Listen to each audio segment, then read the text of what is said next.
2021년도에 그런 얘기를 많이 들으셨을 겁니다. 상공팔군 도심복합 사업이다. 그래가지고 수도권에 30만 호, 전국에 80만 호로 공급하겠다. 근데 방식이 좀 국민들의 원성을 사기 딱 좋은 거였죠. 수용 방식이었습니다. 당시에 25, 6번의 대책을 내놨지만 집값이 계속 고공행진하니까 결론이 뭐냐? 이게 규제가 답이 아니라 공급이 없어서 그렇다. 그래서 이제 공급을 하는데 수도권에 30만 호를 공급하고 전국에 80만 호 하다 보면은 집값이 잡힐 거다라는 이제 그런 내용으로 나온 게 발표했었는데, 이게 수용 방식이 발표가 되면서 국민들한테 완전히 흡수가 되지 못했죠. 그래서 반발도 심했고 지정됐던 곳들도 전부 다 해제된 게 많다고 보십니다. 근데 이번에 이 새로운 희망이 등장했다고 말씀드린 게 뭐냐면 이 법이 많이 바뀌었습니다. 그래서 이게 민간 주대로 확대가 되면서 이제 기존 재개발 사업의 한계를 뛰어넘는 새로운 대안이다 이렇게 볼 수가 있습니다. 그래서 이번 발표에서는 도심복합 사업의 개념부터 법 개정 내용, 또 시행령 주요 내용 등등을 살펴보도록 하겠습니다. 시청하시기 전에 좋아요와 구독을 누르시면 큰 힘이 되겠습니다. 자, 도심복합 사업이라는 게 이제 이 공공주택 특별법의 기반이 됐었죠. 2021년에 도입된 도심복합 사업.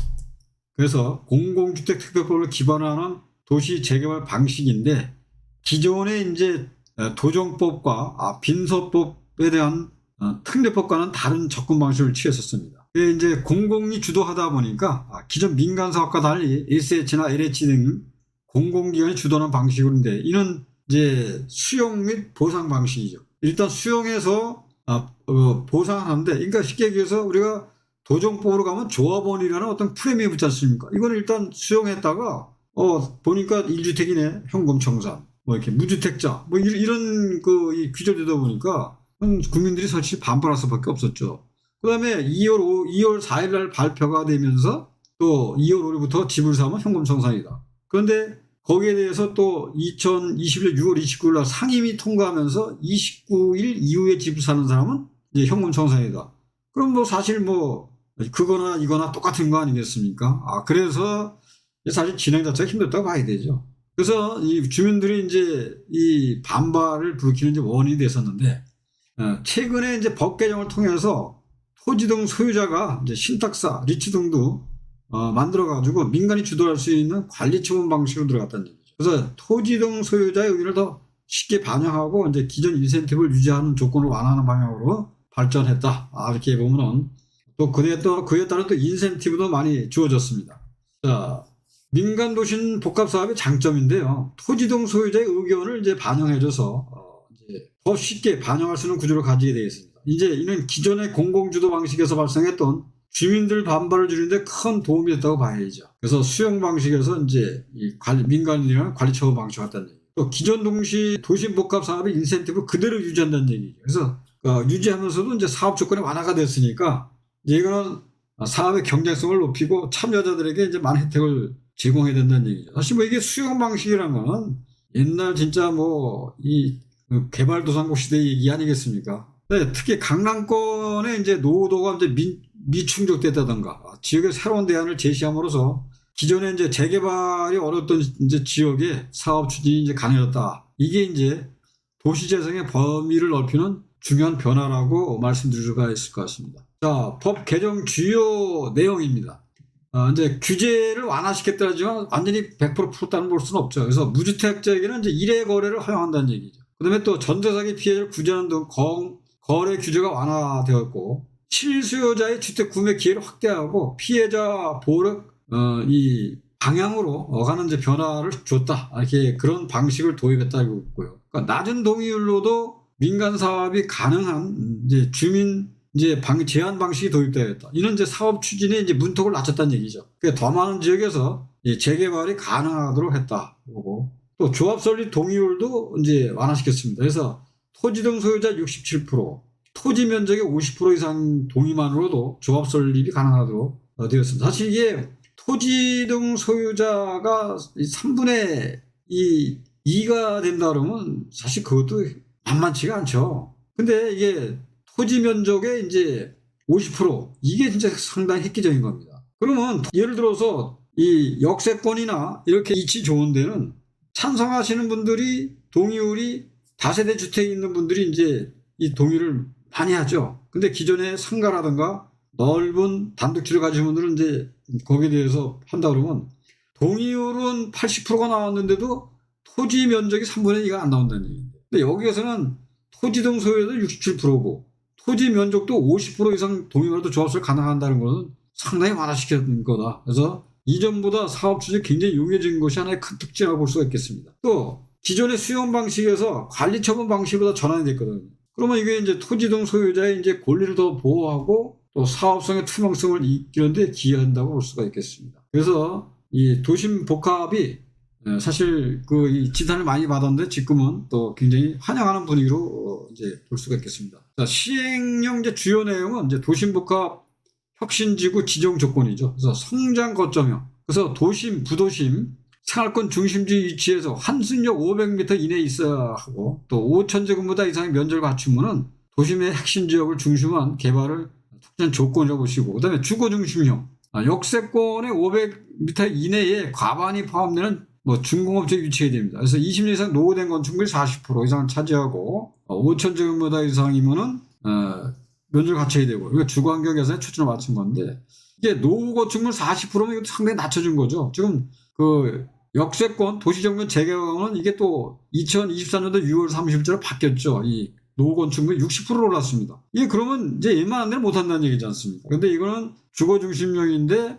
노후 건축물 40% 이상만 하면 된다. 상당히 그만한 인센티브가 주어졌다. 이렇게 해봐야겠습니다. 또 이제 투기 방지 조치죠.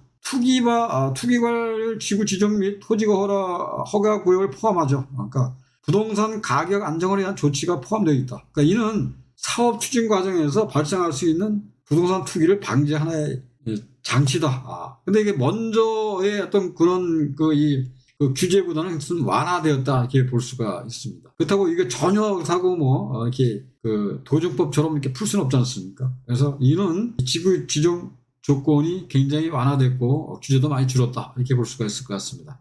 자, 모아타운 사례 이제 분석을 해보면은 이 기존의 모아타운 사업이 말이 모아타운이지 이게 가주택 정비 사업과 똑같거든요. 이게 디지브나 어프나 우리가 이렇게 똑같다고 봐야 돼요. 그래서 모아타운에 이제 다 모아타운이라는 거는 이제 모아서 이제 이게 가는 건데 기존의 가주택이 이 어떤 그런 부분적인 만제곱미터 이하를 한다면 모아타운은 이렇게 1지구, 2지구에서 이렇게 갈 수 있다는 거죠. 그래서 모아서 가겠다.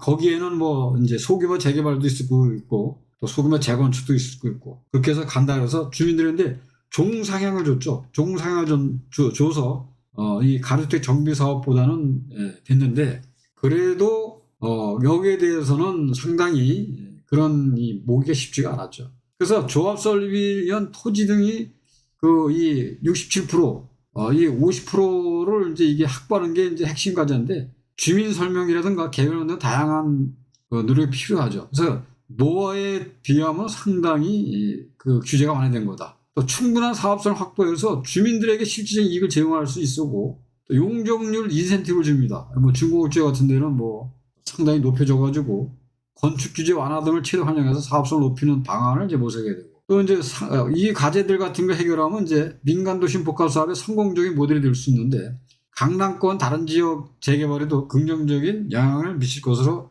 전망이 되고 상가를 가지신 분들도 또 그에 따른 혜택이 주어지기 때문에 굉장히 많은 참여가 있을 거로 볼 수가 있습니다. 자, 투자 전략이죠. 초기 투자가 들어가야 됩니다. 선택지는 민간 도심 복합 사업의 도입으로 초기 투자자들의 선택지가 크게 확대가 되었다고 보는 거죠. 기존의 재개발이 어려웠던 지역도 이제는 투자 대상이 될 수 있어서 더 다양한 지역에서 찾을 수가 있게 됐습니다. 또 사업성 기대가 되죠. 규제 완화, 인센티브 유지로 인해서 사업성이 개선될 거죠. 그러니까 이게 용적률을 완화시켜줬다는 거는 이게 다시 얘기해서 일반 분양이 많아진다는 얘기고 일반 분양이 많아진 만큼 이 토지 등 소유자에게 그만한 개발 이익이 돌아가는 그런 순환이 된다 이렇게 볼 수가 있겠습니다. 그래서 전략적으로 접근을 해야 되는데 법 개정 내용과 시행령을 정확히 이해하고 조건에 맞는 지역을 선별하는 전략적 접근이 필요하다고 볼 수 있습니다. 그래서 특히 역세권 노후도 면적 등 핵심 조건을 충족하는 지역을 중심으로 투자 기회를 모색하시는 게 좋을 것 같습니다. 자, 투자 전략이죠. 노후도 충족 지역, 30년 이상 노후도를 충족하는 지역을 중심으로 투자하는 것이 안전한 전략이라고 볼 수가 있습니다.